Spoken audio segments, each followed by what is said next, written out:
Taste the Daily. Umesh வணக்கம். தமிழக தொடக்க பள்ளிகளில் இடைநிலை ஆசிரியர்களாக பணியாற்றி வருபவர்களுக்கு ஊதிய முரண்பாடுகள் இருப்பதாக கூறிதான் கடந்த 12 நாட்களாக சென்னையில் பல்வேறு கட்ட போராட்டங்களை இடைநிலை ஆசிரியர்கள் நடத்தி வருகின்றனர்.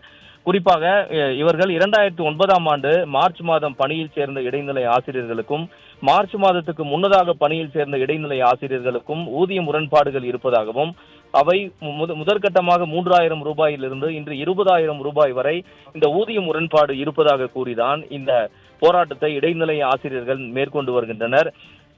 திமுக ஆட்சிக்கு வந்தால் இடைநிலை ஆசிரியர்களுக்கான ஊதிய முரண்பாடுகள் களையப்படும் என்ற தேர்தல் வாக்குறுதியை நிறைவேற்றாத திமுக அரசை கண்டித்து கடந்த 4.5 ஆண்டுகளாக பல்வேறு கோரிக்கைகளையும் பல்வேறு ஆர்ப்பாட்டங்களையும் நடத்தியும் திமுக அரசு எவ்வித நடவடிக்கையும் எடுக்கவில்லை என கூறி சென்னையில் கடந்த 12 நாட்களாக இடைநிலை ஆசிரியர்கள் பல்வேறு போராட்டங்களை நடத்தி வருகின்றனர்.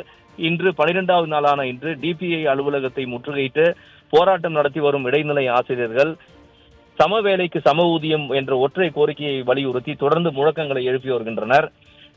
அது மட்டுமல்லாமல் அரசு பள்ளிகள் அனைத்தும் அரையாண்டு விடுமுறைக்காக கடந்த 10 நாட்களுக்கு மேலாக விடுமுறை அறிவிக்கப்பட்டிருந்த நிலையில் நேற்று முதல் அவர்களுக்கு பள்ளி தொடங்கி செயல்பட்டு வருகிறது. நேற்றே அவர்கள் சம வேலைக்கு சம ஊதியம் கேட்டு போராட்டம் நடத்திய இடைநிலை ஆசிரியர்கள் பணிகளை புறக்கணித்து போராட்டம் நடத்திய நிலையில் இன்றும் அவர்கள் பணிக்கு செல்லாததால் மாணவர்களின் கல்வித்தரம் என்பது பாதிக்கப்பட்டிருக்கிறது. 2வது நாளாக இடைநிலை ஆசிரியர்கள் இந்த மறியல் மற்றும் டிபிஐ அலுவலகத்தை முற்றுகையிட்டு போராட்டம் நடத்தி வரக்கூடிய நிலையில் தமிழகம் முழுவதும் தொடக்க பள்ளிகளில் இடைநிலை ஆசிரியர்கள் யாருக்கும் பணிக்கு செல்லாமல் 2வது நாளாக இந்த பணி புறக்கணிப்பு போராட்டத்தில் ஈடுபட்டு வருகின்றனர். மாணவர்களின் கல்வி கற்றலை மேம்படுத்த வேண்டிய விடியாத ஸ்டாலின் மாடல் அரசு ஆசிரியர்களின் போராட்டத்தை முடிவுக்கு கொண்டு வராமல் வேடிக்கை பார்த்து கொண்டிருப்பதாக போராட்டத்தில் ஈடுபட்டு வரும் இடைநிலை ஆசிரியர்கள் பதிவு மூக்கு இயக்கத்தினர் குற்றம் சாட்டியுள்ளனர். திமுக அரசு இந்த இடைநிலை ஆசிரியர்களின் போராட்டத்தை முடிவுக்கு கொண்டு வரும் விதமாக நேற்று பள்ளிக்கல்வித்துறை இயக்குநர் தலைமையில் பேச்சுவார்த்தை நடத்திய நிலையில் அவர்களது கோரிக்கையை உடனடியாக நிறைவேற்ற எவ்வித வாக்குறுதியும் அளிக்காத காரணத்தினால் இன்று தொடர்ந்து தங்களது 12வது நாள் போராட்டத்தை இடைநிலை ஆசிரியர்கள் மேற்கொண்டு வருகின்றனர்.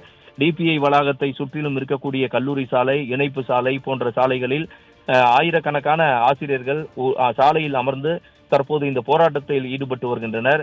தொடர்ந்து ஸ்டாலின் அரசுக்கு எதிராகவும் அதே போன்று சம வேலைக்கு சம ஊதியம் என்ற ஒற்றை கோரிக்கையை வலியுறுத்தி ஈக்குவல் பே ஈக்குவல் ஒர்க் என்ற கோரிக்கையை வலியுறுத்தியும் 311வது தேர்தல் வாக்குறுதியை நிறைவேற்ற வலியுறுத்தியும் அவர்கள் தொடர்ந்து முழக்கங்களை எழுப்பி வருகின்றனர். உமேஷ், விவரங்களுக்கு நன்றி கோபாலகிருஷ்ணன்.